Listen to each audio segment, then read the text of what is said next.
नमस्कार, मैं हूं रितिका शर्मा। आप देख रहे हैं न्यूज नेशन टीवी के डिजिटल प्लेटफॉर्म पर न्यूज अपडेट। साधु संतों के आश्रम की जमीन पर अतिक्रमणियों की नजर।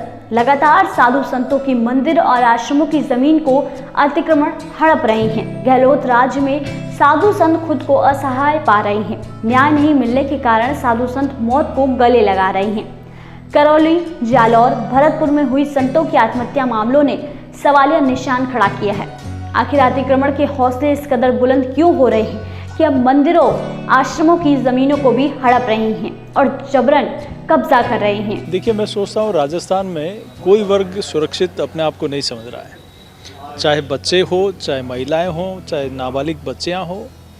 और अब तो संत समाज भी सरकार से और सरकार के कामकाज से और प्रशासनिक तरीकों से दुखी होकर आत्महत्या कर रहे हैं।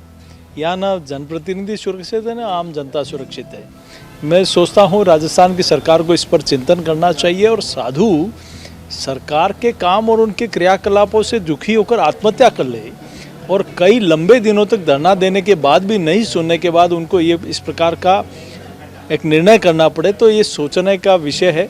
और सरकार को इस पर गंभीर चिंतन करते हुए इस प्रकार के जो भी इस प्रकार की स्थितियाँ खड़ी हुई है उनके ऊपर एक कठोर कार्रवाई करके इन चीजों को नियंत्रण में लाना चाहिए। लिहाजा साधु संत आत्महत्या करने पर मजबूर हो रहे हैं। भरतपुर में संत की आत्महत्या के बाद जालौर में संत की आत्महत्या का प्रकरण अभी शांत भी नहीं हुआ कि सवाई माधोपुर में एक बार फिर से आश्रम की जमीन पर कब्जे के आरोप लगाते हुए गहलोत सरकार को आत्मदाह की चेतावनी दी है। फिलहाल इस वीडियो में इतना ही। हमारे YouTube channel news nation TV पर तमाम विषयों पर वीडियोज उपलब्ध है।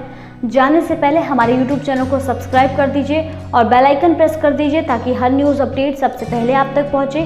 साथ ही साथ विस्तृत खबरों के लिए आप हमारी वेबसाइट newsnationtv.com पर भी विजिट कर सकते हैं। और वीडियो अगर पसंद आई है तो वीडियो को लाइक ज़रूर कीजिएगा और चैनल को सब्सक्राइब करना मत भूलिएगा।